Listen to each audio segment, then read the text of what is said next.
الرحمن الرحیم فتعالى اللہ الملک الحق ولا تعجل بالقرآن من قبل ان يقضى إليك وحيه وقل رب زدنی علما۔ آیت کے آخری جملے پر بات چل رہی ہے۔ اللہ پاک نے آپ صلی اللہ علیہ وسلم کو اس میں ایک دعا سکھلائی ہے کہ آپ میرے محبوب یہ دعا مانگا کرے، میرے پالنے والے میرے علم میں اضافہ فرما۔ اس پر بہت ساری بات ہو چکی، اب جو بات چل رہی ہے اس کا حاصل یہ ہے کہ دینی علم کے دو درجے ہیں۔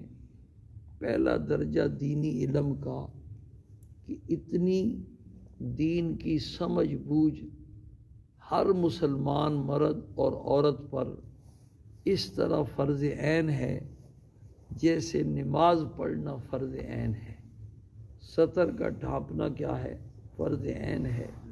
اتنی دین کی سمجھ بوجھ ہو کہ آدمی 24 گھنٹے کی زندگی شریعت کے مطابق آسانی کے ساتھ گزار سکے، اس کو حلال حرام کا، جائز ناجائز کا، نیکی اور گناہ کا، ان ساری چیزوں کا ایسا تعارف ہو، ایسی جان پہچان ہو کہ میں نے یہ کرنا ہے اور یہ نہیں کرنا، اس سے اپنے آپ کو بچانا ہے اور اس سے نہیں بچنا۔ اتنا جو درجہ ہے نا، یہ ہر مسلمان مرد اور عورت کے ذمہ کیا ہے، فرض ہے۔ اور جب تک یہ حاصل نہیں ہوگا اس کا گناہ ہوگا۔ جیسے ایک بندہ نماز نہیں پڑھتا تو گناہگار ہے، ننگا پھرتا ہے تو گناہگار ہے، اسی طرح یہ دینی علم سے جو ناواقفیت ہے نا، یہ بھی گناہ ہے، اور قیامت والے دن اس کی پوچھ ہوگی اور یہ عذر نہیں سنا جائے گا کہ مجھے تو پتہ ہی نہیں تھا۔ اس پر بہت ساری بات ہو چکی ہے۔ اب یہ دین کی صحیح سمجھ حاصل کیسے ہو، اس کے لیے عرض کیا تھا کہ اس کے لیے 2-3 کام کرنے ہیں۔ پہلا کام یہ بیان ہوا ہے کہ اللہ والوں کی صحبت، دین کی صحیح سمجھ حاصل کرنے کا فطرتی طریقہ کیا ہے، اللہ والوں کی صحبت بندے کو نصیب ہو اور ان سے ملنا جلنا ہو، ان کے پاس اٹھنا بیٹھنا ہو، ان سے دوستی اور تعلقات ہوں، تو پھر آہستہ آہستہ آہستہ آہستہ کبھی کوئی بات کان میں پڑ جاتی ہے، کبھی کوئی بات کان میں پڑ جاتی ہے، ایک وقت ایسا آتا ہے کہ آدمی کو دین کی صحیح سمجھ نصیب ہو جاتی ہے۔ ان سے ملنے کی ہے یہی ایک راہ کہ ملنے والوں سے راہ پیدا کرنا۔ اللہ سے ملنا ہے تو بھائی عمران خان سے ملنا چاہتے ہو تو عمران خان کے جو دوست اور یار ہیں ان سے گپ شپ لگاؤ، ان سے تعلقات پیدا کرو، تو ایک دن وہ آپ کو عمران خان تک پہنچا دیں گے۔ اسی طریقے سے اللہ پاک سے ملنا ہے تو اللہ والوں سے جو ہے نا اپنے تعلقات رکھو گے تو یہ ایک نہ ایک دن آپ کو اللہ تک پہنچا دیں۔ پھر اللہ والے کون ہوتے ہیں، اللہ والے ملتے نہیں، یہ ساری باتیں ہو چکی ہیں۔ کل جو بات ہم نے کی تھی، کئی دوست آپ میں سے نہیں تھے، کل بات یہ کی تھی کہ اللہ والوں کی صحبت صرف اپنے لیے نہیں بلکہ اس کے لیے اپنے بیوی بچوں کے لیے بھی، جو آپ کے زیر کفالت لوگ ہیں ان کے لیے بھی اللہ والوں کی صحبت مہیا کرنے کا انتظام کریں۔ ان کو دینی مجالس میں، اللہ والوں کی صحبت میں، دینی اجتماعات میں، مراکز میں ان کو لے کر کے جائیں، ان کے دین اور ایمان کی فکر کریں۔ اس پر بہت سارے واقعات آپ نے سنے کہ خود تو آدمی 5 وقت کا نمازی ہے لیکن بچے بگڑے ہوئے ہیں، بیوی بگڑی ہوئی ہے، گھر کا ماحول بگڑا ہوا ہے۔ دوسرا کام، اس پر بات ہو چکی، اب دوبارہ پھر میں دہراتا نہیں ہوں، آج دوسری بات شروع کرتے ہیں۔ ایک تو اللہ والوں کی صحبت ہوگی، اس کے بغیر اگر کوئی آدمی یہ سمجھتا ہے کہ مجھے دین کی صحیح سمجھ حاصل ہو جائے گی تو یہ ناممکنات میں سے۔ دوسرا جو کام کرنا ہے نا اللہ والوں کی صحبت کے ساتھ ساتھ، وہ مستند علماء کی کتابوں کا مطالعہ کرنا ہے۔ مستند علماء کی کتابوں کا کیا کرنا ہے؟ مطالعہ کرنا ہے۔ پڑھتے پڑھتے پھر آدمی کو ایک وقت ایسا آتا ہے کہ دین کی بہت ساری معلومات جو ہے نا اس کو حاصل ہو جاتی، لیکن اس میں دو شرطیں ہیں۔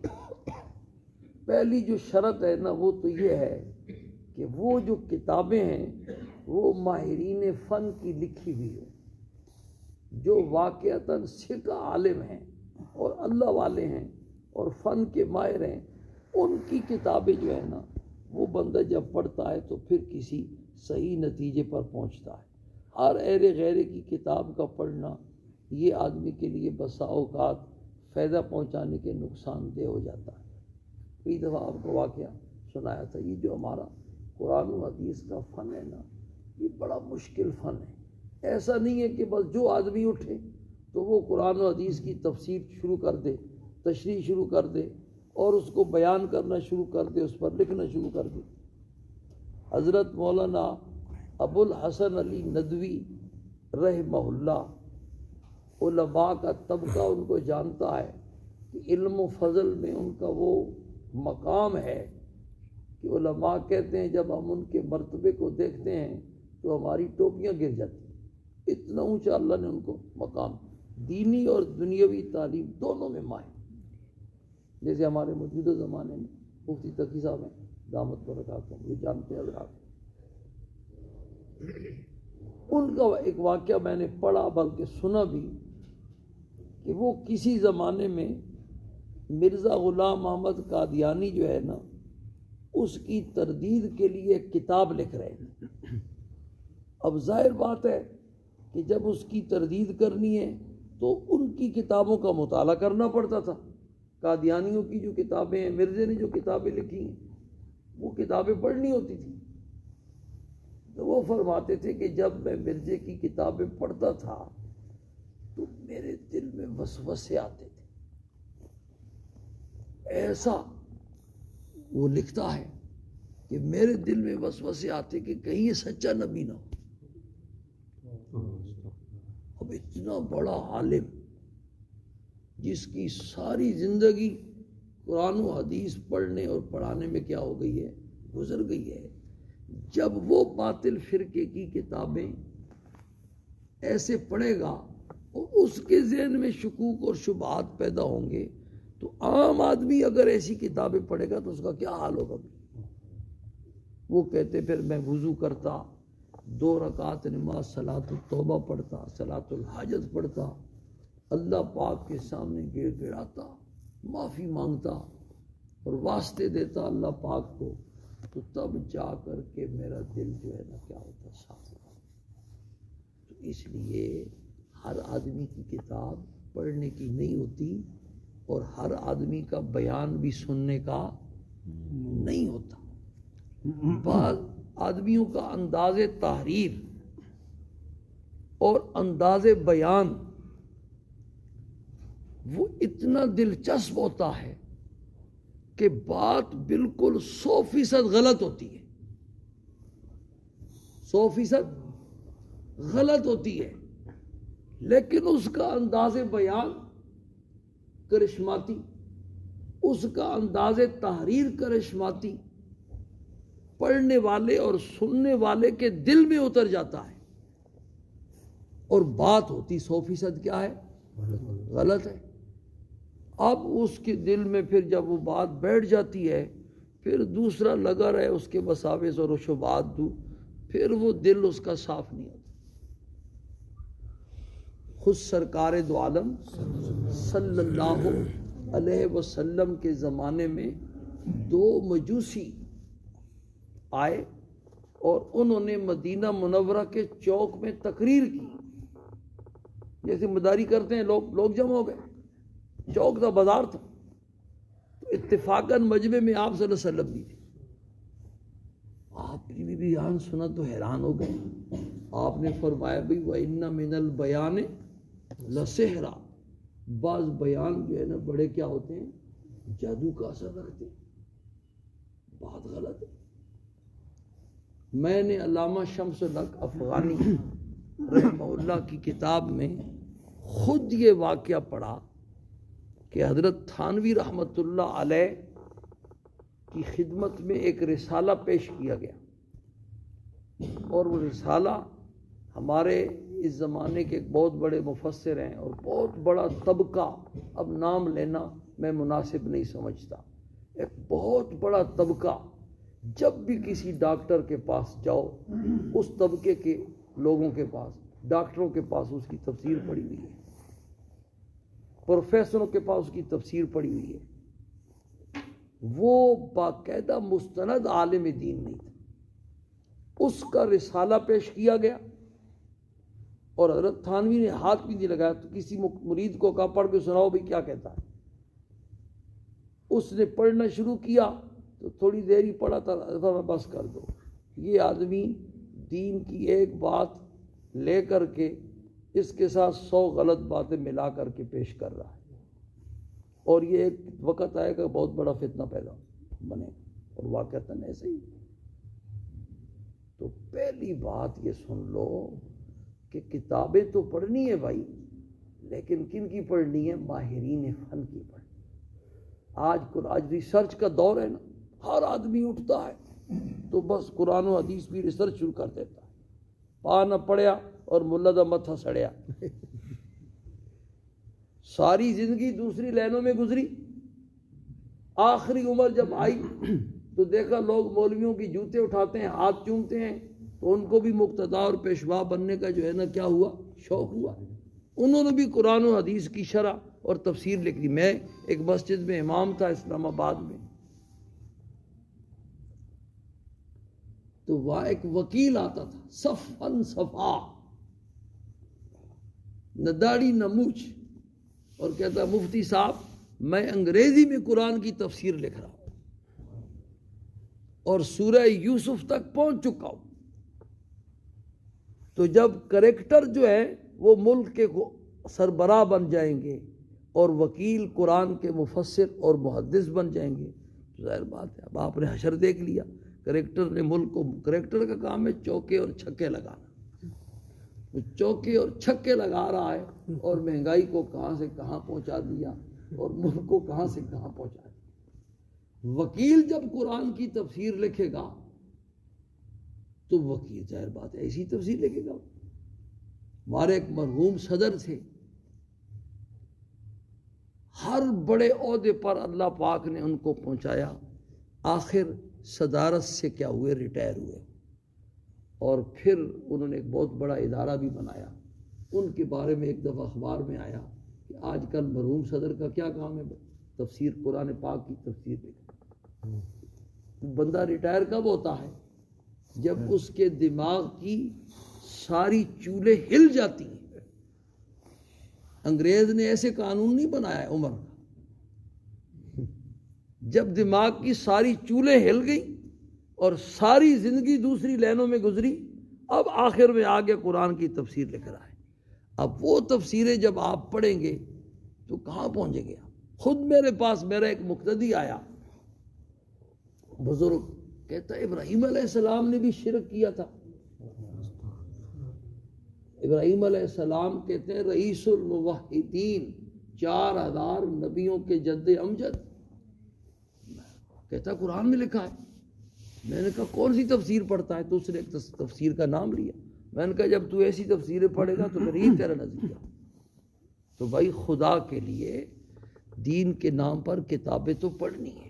نیٹ کو چھوڑے، فیس بک کو جو ہے چھوڑے، اور مستند علماء کی جو ماہرین فن ہیں، اللہ والے ہیں، ان کی کتابیں پڑھیں. امام ابن تیمیہ رحمہ اللہ حنبلی تھے اور بہت بڑے عالم.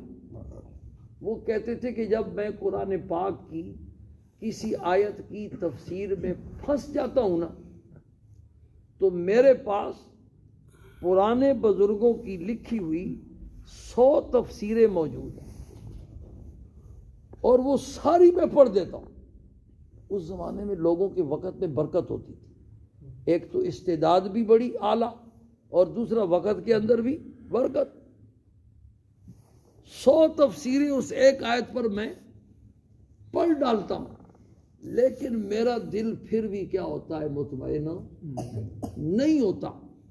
تو پھر میں جنگل بیابان کی کسی غیر آباد ویران مسجد میں چلا جاتا ہوں جہاں ٹوٹی پھوٹی چٹائیاں پڑی ہوتی ہیں، اور وہاں سجدے میں سر رکھ دیتا ہوں اور اللہ کے سامنے روتا ہوں، گڑ گڑاتا ہوں، اے آدم علیہ السلام کو علم عطا فرمانے والے، اے محمد صلی اللہ علیہ وسلم کو اولین اور آخرین کے علوم عطا، میرا سینہ کھول دے اور مجھے اپنی کتاب کا صحیح فہم نصیب فرما۔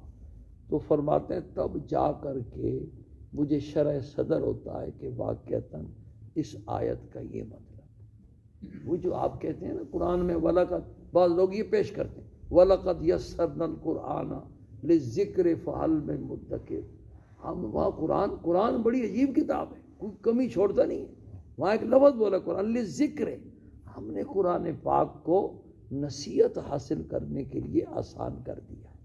کوئی آدمی کسی مستند عالم دین کا ترجمہ پڑھے، تفسیر پڑھے، کسی عالم کا درس سنے، واعظ سنے، تو ہم نے قرآن پاک کو نصیحت کے لیے بڑا کیا کر دیا؟ آسان کر دیا کہ اپنی قبر آخرت کی تیاری کی فکر اس کے دل میں پیدا ہو جائے گی۔ لیکن قرآن کو سمجھنا، یہ آپ کے ہاں جو تبلیغی نصاب پڑھا جاتا ہے نا، عصر کی نماز کے بعد جس کی تعلیم ہوتی ہے، اس میں حضرت شیخ الحدیث مولانا زکریا رحمہ اللہ نے لکھا ہے بھئی قرآن پاک کو سمجھنے کے لیے 16 علوم کی ضرورت، 16 فنون کی۔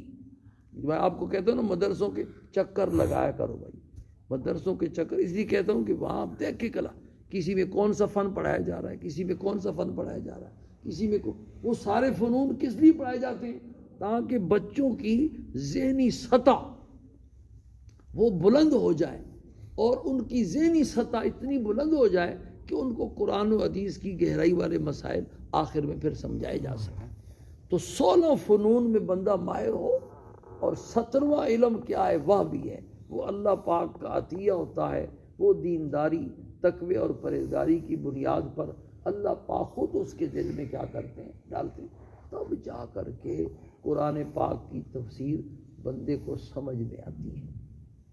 تو یہ کوئی اب ہر آدمی کا خیر کا کام نہیں۔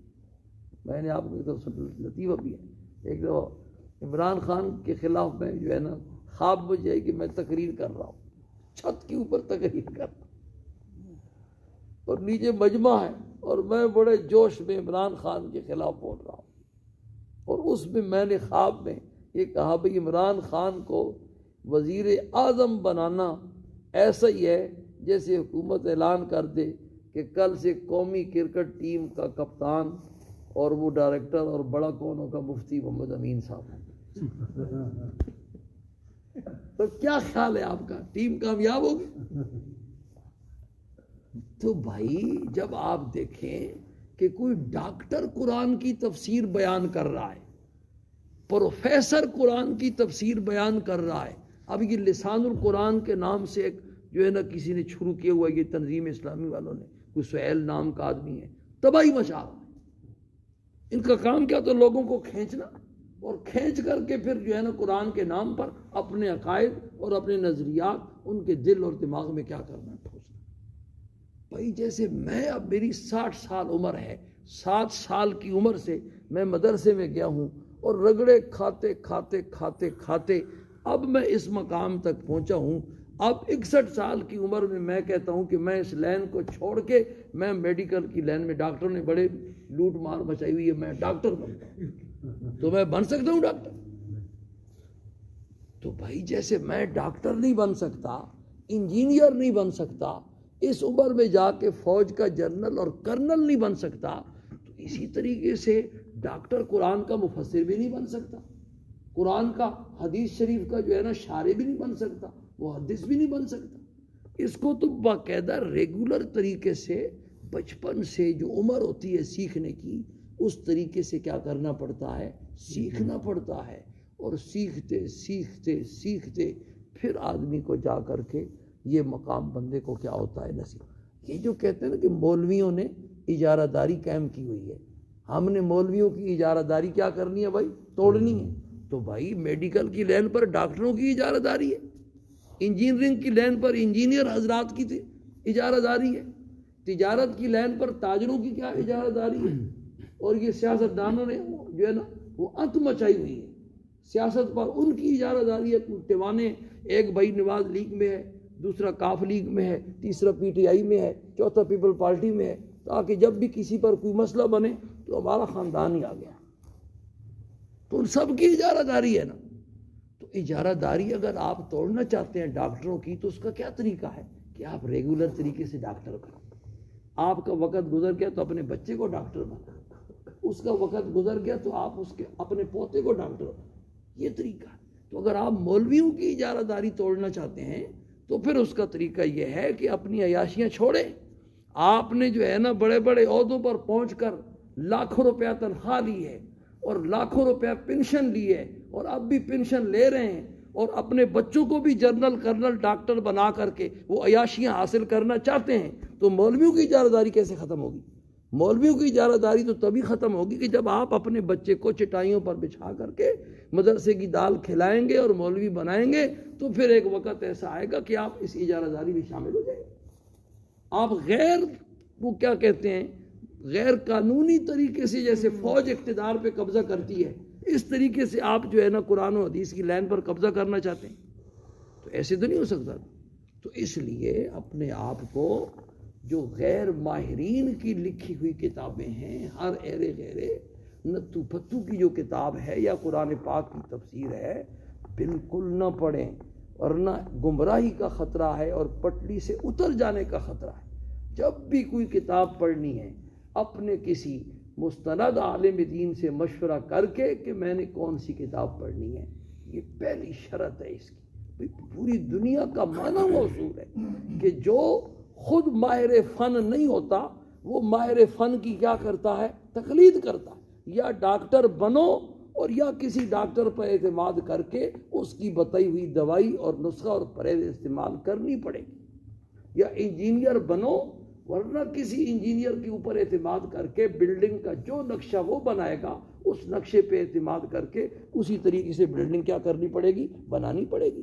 یا ڈرائیوری سیکھو، اگر ڈرائیوری نہیں سیکھتے ہو تو پھر کسی ڈرائیور کو اپنی سیٹ پر بٹھا کر کے اس کی ڈرائیونگ پر اعتماد کر کے سفر کرنا پڑے گا.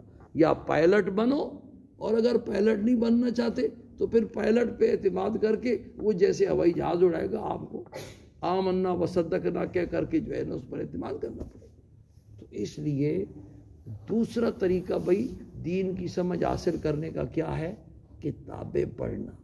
لیکن اس کے لیے پہلی شرط آج بیان ہوئی ہے. وہ پہلی شرط کیا ہے کہ مستند علماء دین کی کتابیں پڑھنی ہیں. لیکن وہ آپ فیصلہ نہیں کر سکتے، وہ فیصلہ ہم نے کرنا ہے. آپ نے جو کتاب پڑھنی ہے وہ اپنے کسی قابل اعتماد عالم سے پہلے پوچھنا ہے، مشورہ کرنا ہے کہ یہ کتاب میرے پڑھنے کی ہے یا میرے پڑھنے کی نہیں ہے. تو پھر وہ آپ کو وہ بتلائے گا کہ یہ واقعتاً یہ بندہ صحیح ہے، اس کی کتاب آپ پڑھیں. دوسری شرط وہ انشاءاللہ پھر کل بیان کریں گے. تھوڑا سا ٹائم لمبا ہو جائے تو لوگ گھڑی دیکھنا شروع کریں. ہاں جی مسئلہ سن لیں بھائی. آخر میں مسئلہ یہ ہے کہ آپریشن کا اس دن مسئلہ بیان ہوا تھا. آپریشن کے دوران ڈاکٹر صاحبان کو اگر مریض کی جان کو خطرہ ہو، آپریشن بساؤ کا 2-3 گھنٹے کا 4 گھنٹے کا بھی ہوتا ہے، اگر مریض کی جان کو خطرہ ہو تو ڈاکٹر نماز چھوڑ سکتا ہے. بے شک قضا ہوتی ہے تو قضا ہو جائے، بعد میں فارغ ہو کر کے اپنی نماز پڑھ. لیکن اگر جان کو خطرہ نہیں، چھوٹا موٹا آپریشن ہے، تو پھر نماز نہیں چھوڑ سکتا.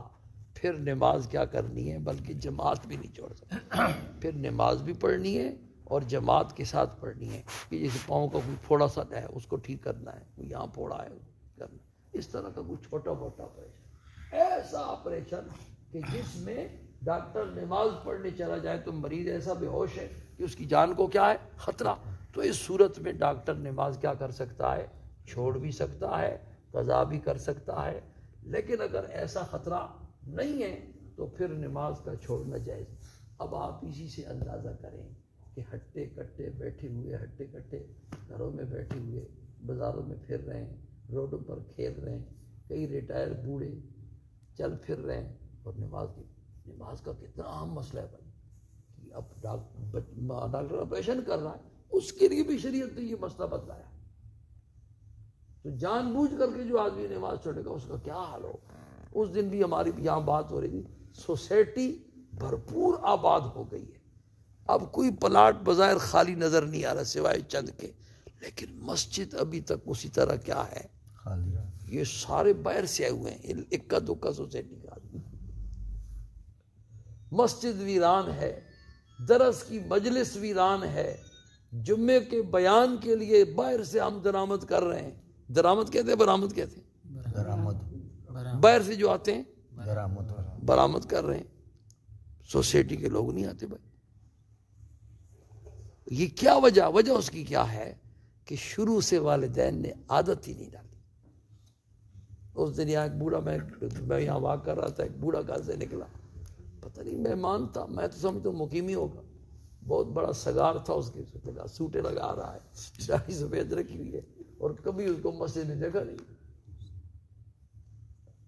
تو بھائی یہ کس کا کام ہے؟ یہ ہمارا کام ہے. یہ جو تبلیغی جماعت والے کام کر رہے ہیں نا، اس کام کو اپنا کام سمجھو اور ان کے دست بازو بنو اور ان کے ساتھ مل کر کے خصوصی گشتیں کرو. ان جماعت والوں کے پاس پوری سوسائٹی کے پتے